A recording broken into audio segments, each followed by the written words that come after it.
राम, आपको नहीं लगता आप एक इमोशनल आदमी हैं, एक अच्छे इंसान हैं, आपको पॉलिटिक्स में नहीं पड़ना चाहिए, सियासत में हाथ नहीं डालना चाहिए?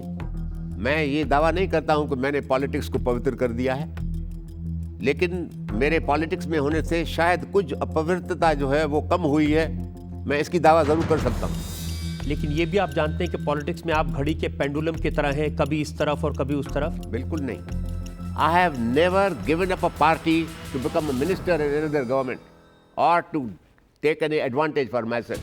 बीजेपी जिसने आपको लॉ मिनिस्टर बनाया, अर्बन डेवलपमेंट मिनिस्टर बनाया वाजपेयी की मेरे सरकार ऊपर बड़ी मेहरबानी की उन्होंने। ने, और आपने भी मेहरबानी की, आप जिस वाजपेयी की सरकार में मिनिस्टर थे उनके खिलाफ इलेक्शन लड़ने चले गए। बिल्कुल, मैंने उसको वार्न किया, उसको मैंने कहा कि ये मेरे 3 सवाल हैं, इन 3 सवाल पे आप मेरी बात मानो और मैं आपके साथ हूँ, मगर अगर नहीं मानते हो तो मैं आपका मुकाबला करूंगा। एक ज़माने में आप राजीव गांधी से हर रोज़ 10 सवाल पूछते थे, बोफोर्स के लिए उन्हें एक्यूज मानते थे, लेकिन बाद में पार्लियामेंट में आपने कहा कि इसमें राजीव गांधी इन्वॉल्व नहीं थे। When somebody told him that Mr. Jetmalani has said something about the Bofors and why don't you reply to him?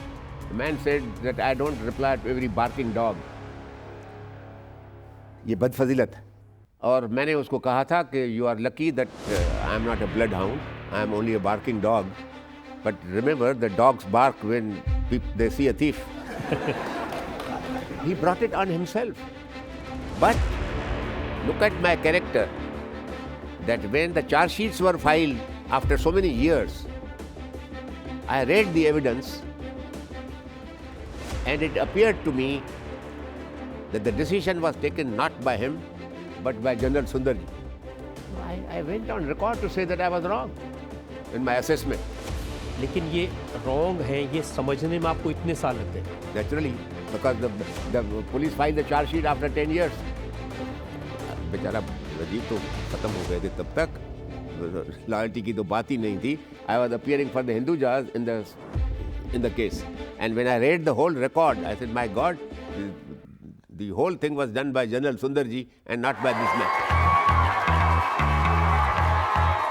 आप कह रहे हैं कि राजनीति में, समाज सेवा में लगा हुआ, लेकिन जब अखबारों में खबरें पढ़ते हैं तो ये लगता है आपकी पहली कोशिश तो ये है कि किसी तरह से अपनी बेटी को स्टार बना दिया जाए। मैं एक बाप हूँ, मेरा ये फर्ज बनता है कि अगर जिस काम को मैं जानता हूँ और उस काम के अंदर वो आना चाहते हैं तो मैं अपने काम की बुराई न करते हुए अब उनको प्रोत्साहित करूँ। बहुत सारे लोग हैं जो अपने बच्चों के लिए कोशिश कर रहे हैं, कईयों की तो बहुत फिल्में फ्लॉप हुई, उसके बाद वो स्टार बन पाए। आप कहेंगे मैं फिर अमिताभ बच्चन का नाम ले रहा हूँ? मुझे लगता है कि आज मैं धर लिया गया हूँ। अपनी बेटी जूही के लिए जो फिल्म आपने लिखवाई थी, वो फिल्म ओरिजिनली आपके और स्मिता पाटिल के लिए लिखी गई थी? ये सच है, उस वक्त स्मिता और मैं इस फिल्म को करने वाले थे और बजट उसका बहुत ज़्यादा था, हम लोग अरेंजमेंट नहीं कर पाए। कौन सी याद उनकी आपके मन में जो आपके साथ रिलेशन में है सबसे ज़्यादा याद आती है आपको? उसका वो सपना माँ बनने का याद भी, और आज प्रतीक हमारा बच्चा बड़ा हो रहा है, वो सबसे बड़ी याद भी है, सबसे बड़ी उसकी ख्वाहिश भी है, और वो एक अच्छा इंसान बने अपनी माँ की तरीके से। वो यही बस दुआ करते हैं और आप सबसे दुआ मांगते हैं।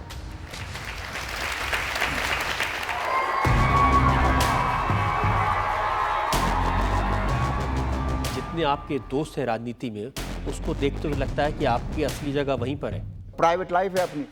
आप जैसे ही पॉलिटिकल लाइफ में आओगे, कोई भी कुछ बोल सकता है। सुबह 8 बजे से आपके घर में आ सकता है।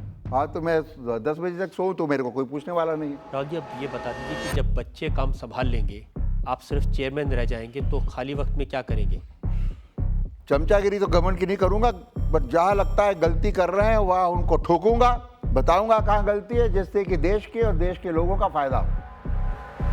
ये तो राजनीति में जाने की दिशा में पहला कदम हुआ। अब ये तो इनकी रीडिंग है। तो आप इतना चिल्लाते हैं और इतना बोलते हैं, क्या यही वजह नहीं है कि आपके बेटों ने आपको कंपनी से बाहर करने का फैसला कर लिया है? कोशिश जरूर की उन्होंने बहुत। सक्सेस तो देखिए कैसे मिलेगी, बाप बैठा हुआ है। मैंने कह दिया उनको एमडी बन जा बेटे, पर चेयरमैन तो मैं ही हूँ, और मैनेजमेंट पूरा दे दिया, पर ओनरशिप तो अपने हाथ में है ना जी।